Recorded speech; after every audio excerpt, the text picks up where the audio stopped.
So guys, here we have it. Finally, my first live cash game vlog. So a few things to note, especially for those who haven't seen me before. There will be no nonsense. If you get offended easily, these vlogs are probably not for you. So I'd say the main difference between me and other live cash game vloggers is, in my opinion, they're more like kind of entertainers. They're a lot more social than I am, got more charisma. What I can guarantee you is that my theoretical knowledge of poker is second to none. So even if you think I play kind of shit on stream, because of my experience, the amount of hours I've dedicated to poker, to studying it, I know a hell of a lot about the game. What I will say is I don't think I play my best ever poker in most of these vlogs. The main reason being it's surprisingly difficult to vlog and keep full focus. So I'd say it's the same as streaming, but I'm so used to streaming, it's like second nature to me now. But vlogging is surprisingly more work than it seems, so big shout out to all the cash game vloggers out there. And the second reason I don't think I play perfect is prior to this, I hadn't played live cash games for over a year. So trying to play a combination of GTO and like pure exploit can be difficult. But in saying that, I think it does lead to good educational content. So here we go, a $3,000 cap. I sit with $2,500 because I'm a little puss, and let's get into it.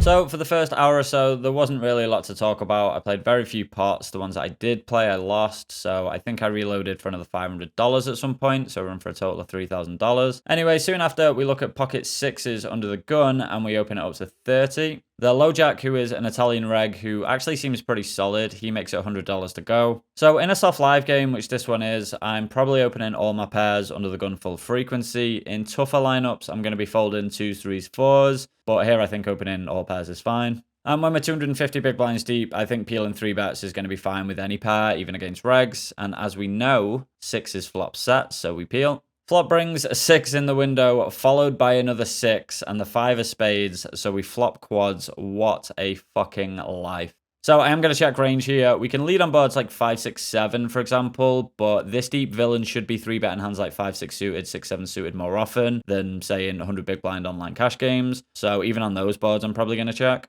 Villain continues for $120, and I think raising or calling both fine here. We probably actually have a similar amount of 6x, but we've got a lot of hands like 7s, 8s, 9s that can be put under a lot of pressure, so having some nutted hands to call with as well is pretty nice. Turn comes a 5 of hearts, double pair in the board, and we check. Again, I would imagine we both have a similar amount of 5x hands, 5-4 suited and ace-5 suited, the only obvious ones, but I'm probably always using ace-5 suited as a 4-bet bluff. Villain does bet again, this time just under pot and bets $400. I think it's fine in his spot still. Yeah, we're going to have some 5x and 6x hands, but we still have some overpairs like 7s, 8s that are put in a spot. We can have some ace-king and ace-queen hands that fold when he is bluffing. And versus this bigger size, I'm probably not raising many hands, if any, so we just call the 400. And the river comes a 4 of spades, which in this hand is actually far from a brick. It's interesting to note we don't actually have the nuts anymore. And I'm pretty sure there's no bad beat jackpot here at the Wynn, so 7-8 of spades would not be fun. I did consider leading for a small size, and even now in hindsight, I think it'd be a good play. I think Villain has to check back his overpairs now. If we lead small, maybe even a quarter pot, those hands are put in a spot and it still gives him room to bluff raise or value raise with like the nut flush, for example. In any case, I do decide to check and Villain doesn't snap check behind, which is good news. And after some deliberation, he slides out a bet of $750 and I am very aroused. So obviously we've got no decision here. We're going to be putting the rest of it in, but it is interesting to consider what our opponent's range looks like. So in terms of value, I think even betting aces and kings here is too thin. Maybe aces when you hold the ace of spades, because our only flush really that isn't a straight flush is probably going to be the nut flush.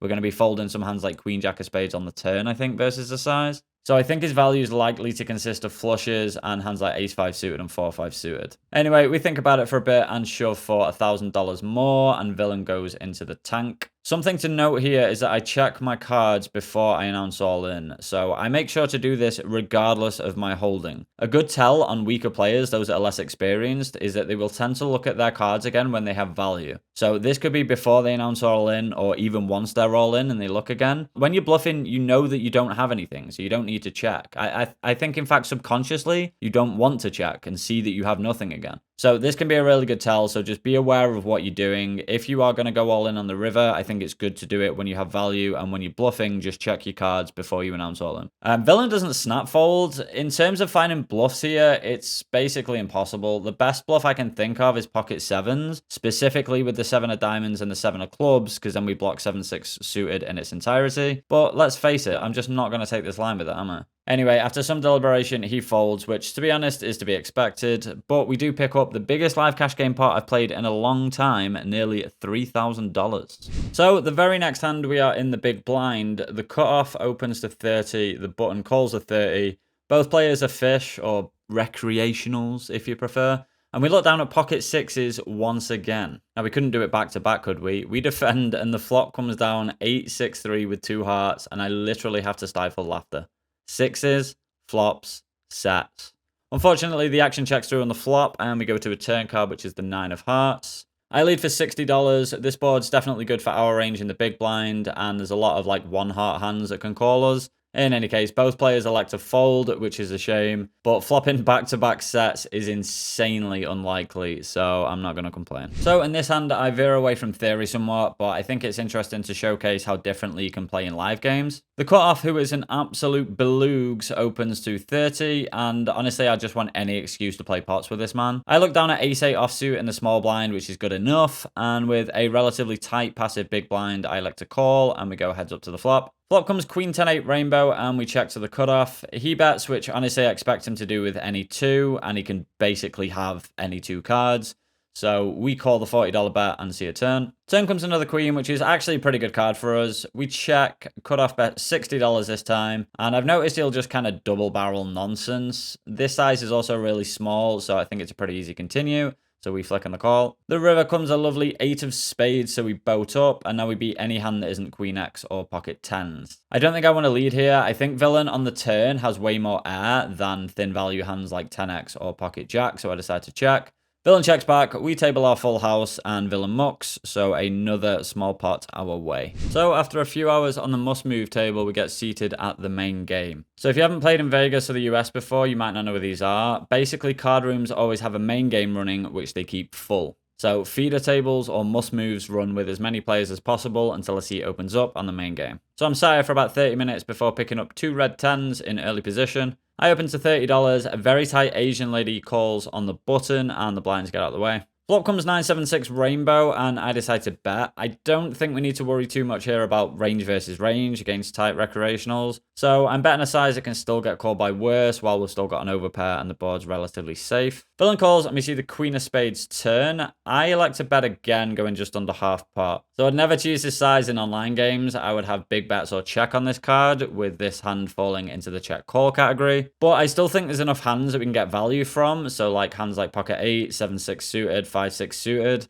and maybe some like ace-jack suited floats. So here's where the hand gets interesting. She raises to $150. So I wasn't expecting to see raises here from her often at all. The way she was playing, she was very quick to raise with big hands on dynamic boards. So I don't really expect her to have sets on the flop because I think she'd raise. I don't really see what she'd have as bluffs or for value. It's a very small size. Ace queen's a possibility if she floated the flop, or genuinely even pocket queens that didn't 3-bet pre. So I actually spent quite a bit of time deliberating what to do here, as well as how to approach certain rivers. So there is still a small chance he's bluffing. I think that tighter players, when they do bluff, tend to use smaller sizes, almost scared sizings, if you will. And we can still improve here as well to a straight, so I flick in the call. And the river comes the 8 of diamonds, and I do decide to lead now. So the reason being, I think that if she's bluffing the turn, she's going to shut down a lot on the river when she gets called. And hands like ace-queen are definitely just going to check back the river anyway. Honestly, I think if she does have a set, she's probably going to check back now that it's 4 to a straight. So for that reason, there's no EV in checking. When you have strong hands, the idea of checking is that you can check raise against,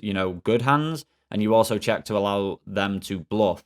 Now, if they're not going to value bet wide enough and they're not going to bluff a lot, there's just going to be no EV in checking, so leading makes more sense. So I decided to lead for $300 into a pot of 430, which in hindsight might be a little large, but I think she's just folding 1 pair of hands anyway, so we're trying to target a set, even though I don't think there's going to be many sets. In any case, she does decide to fold, and we pick up another small pot. A few hands later, we are on the button, and finally look down at aces for the first time. We open to 30, and the whale in the big blind calls. Flop isn't the best in the world, 7-7 deuce with 2 hearts, but not bad by any means. So against certain opponents, I would actually debate checking here, mainly because it allows opponents to catch up with hands like queen jack offsuit, 10-9 off, stuff like that, but we also can pot control against 7x hands. However, this guy is not going to fold anything, so I throw out a small bet of $30 and villain calls. Turn comes the king of hearts, bringing in the flush, and villain decides to lead for $40. So he might as well tell me in words that he has absolutely nothing. I honestly think that call is the only option here, with the intention of just calling or raising every single river. So I think he's actually going to be drawing dead here with hands like 10-9 off and such so often that it's just not worth raising here to protect. I think that he just has some hands that just have 0%.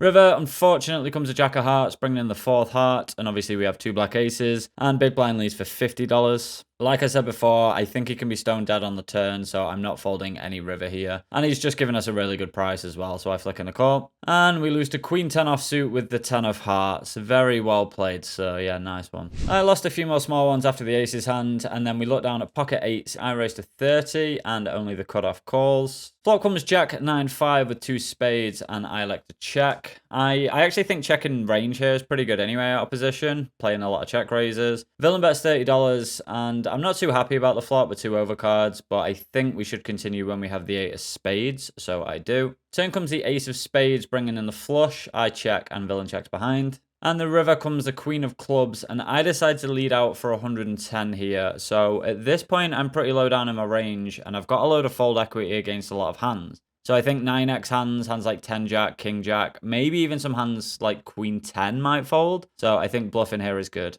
Villain folds pretty quickly, and we win another small one. Not the most interesting hand in the world, but I do think it's a good hand to showcase bluffing based on where you are at in your range. Plus, I hadn't managed to record any bluffs until this point, and I don't want to look like a massive nit, so yeah. And the final hand of the session, we look down at ace-king offsuit under the gun. I raise to the usual $30, and the hijack and button come along this time. Flop comes down 8-4 deuce rainbow, and again, I think playing a lot of checks here with a reasonable check raise frequency is pretty good. So I do check, and the action checks through. We see the 6 of hearts on the turn. I check once again. Hijack fires out a pretty small bet of $30 and button gets out of the way. I decide to call here with the intention of calling just a ton of rivers. I think there's so little hands that want to bet this turn for value when the action checks through, and even less that want to bet on the turn and then follow through on a lot of rivers. So I call, the river comes a juicy ace of hearts, and although it's probably a card that I could lead on, I think checking just because I just don't think he can really ever have anything here. So we check, hijack fires out $100, and maybe there's an argument to raise just in case he fired out a hand like ace 10 or ace jack on the turn, but I still think he can have hands like ace 6, maybe ace 4, so I do just call, and he announces nuts before turning over 10 high. I fall out of my chair through laughter, and we scoop a pretty reasonable pot. The last 2 hands before the big blind are just total junk, and so we make our way back to the cage to cash out. And we cash out with a total of $3,455, meaning a $455 profit for our first ever live 5-10 cash game session. Just played in one of the best games I think I've ever played in, a really good 5-10 game. Definitely the best 5-10 game I've played in. Definitely the best game I've played in since being here. It had literally everything, so straddles, double board bomb pots, whales, absolute whoppers, main event final table lists, Triton champions. Results didn't go as I wanted it to, but it was still a pretty good, pretty fun session.